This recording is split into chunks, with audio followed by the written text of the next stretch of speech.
Tapi tahu nggak sih ayah bunda, kalau kebiasaan ini terus berlanjut sampai si kecil berusia lebih dari 5 tahun, giginya bakal lebih beresiko untuk tumbuh berantakan loh. Bahkan bisa memengaruhi bentuk rahangnya.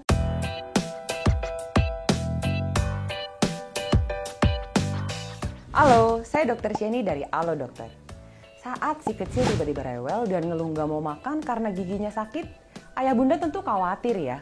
Mungkin ayah bunda berpikir, kok bisa sih si kecil tiba-tiba sakit gigi? Padahal udah rajin sikat gigi kok. Eits, jangan salah, mungkin si kecil memang udah rajin sikat gigi. Tapi, apakah ia sudah dijauhkan dari beragam kebiasaan yang bisa merusak giginya?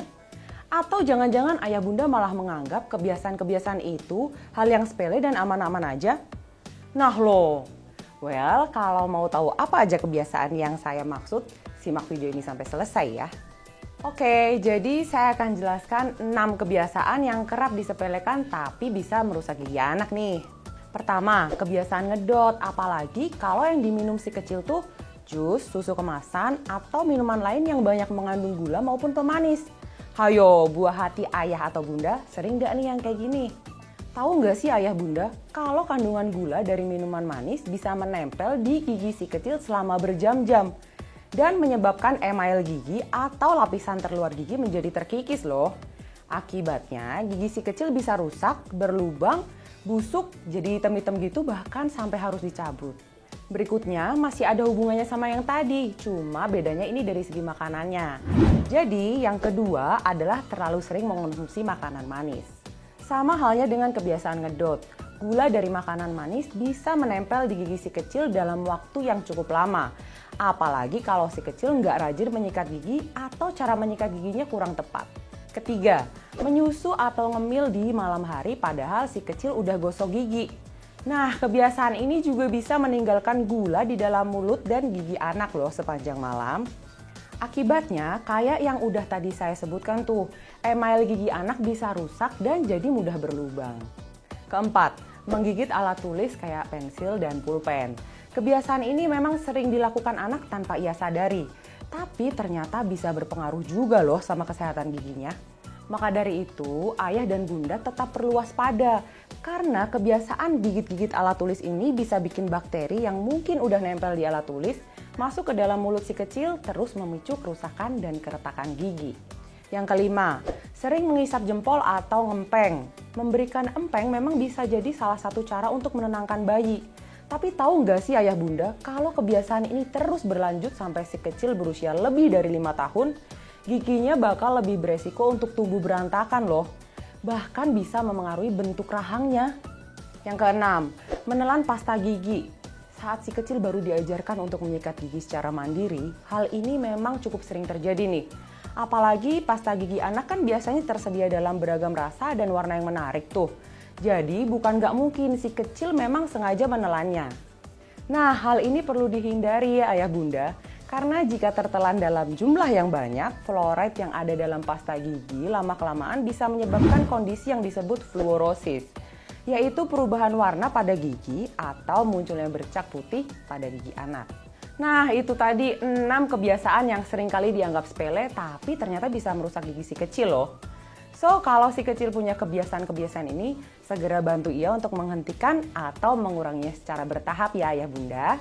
Saya ngerti kok kalau pada kenyataannya hal ini memang lebih mudah diucapkan daripada dilakukan. Tapi bukan berarti nggak bisa ya. Nah, kalau dalam prosesnya ayah bunda merasa kewalahan, lantaran si kecil yang sulit banget untuk menghentikan kebiasaan yang bisa merusak gigi ini, apalagi kalau si kecil sudah terlanjur mengalami sakit gigi, saran saya sih jangan tunda-tunda buat minta bantuan ke ahlinya seperti dokter gigi atau dokter anak. Kalau misalkan ayah bunda masih bingung harus konsultasi kemana, bisa coba konsultasi dulu secara online, misalnya lewat layanan telemedicine yang ada di aplikasi Halo Dokter. Di aplikasi ini ayah bunda bisa tanya-tanya sepuasnya soal keluhan kesehatan si kecil, baik itu soal gigi maupun masalah kesehatan lainnya. Kalau ternyata emang sakit gigi yang dialami si kecil udah lumayan parah, ayah bunda bisa membawa si kecil ke dokter gigi tanpa harus capek-capek antri buat daftar di rumah sakit. Soalnya ayah bunda bisa buat janji konsultasi tatap muka dengan dokter di aplikasi Halo Dokter juga. Praktis kan? Kalau belum punya aplikasi Halo Dokter, Ayah Bunda bisa download di Google Play atau di App Store setelah nonton video ini ya. Nah, ngomong-ngomong soal sakit gigi pada anak, selain membawanya untuk berobat ke dokter gigi, ayah dan bunda juga bisa membantu si kecil meredakan rasa sakitnya di rumah dengan memanfaatkan bahan-bahan sederhana. Bahan pertama yang bisa ayah bunda gunakan adalah air garam.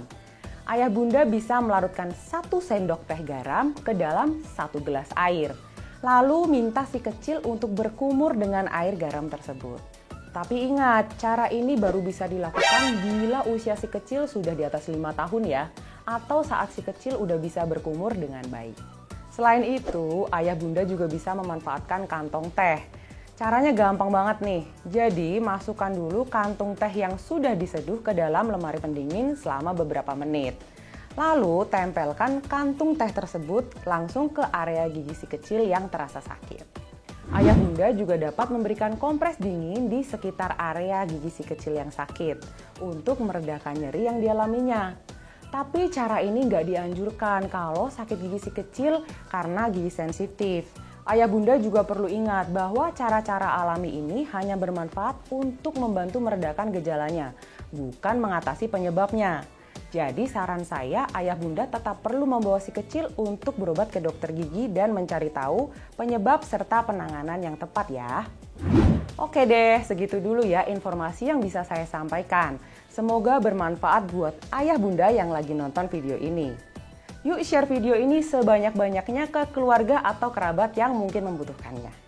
Terus jangan lupa subscribe channel YouTube Alo Dokter ya, biar ayah bunda nggak ketinggalan sama beragam informasi kesehatan terbaru dan terupdate. Oh iya, kalau ayah dan bunda ada saran soal topik apa yang mau dibahas sama dokternya Alo Dokter, langsung aja tulis di kolom komentar di bawah ini ya. Sampai jumpa dan hidup sehat bersama Alo Dokter.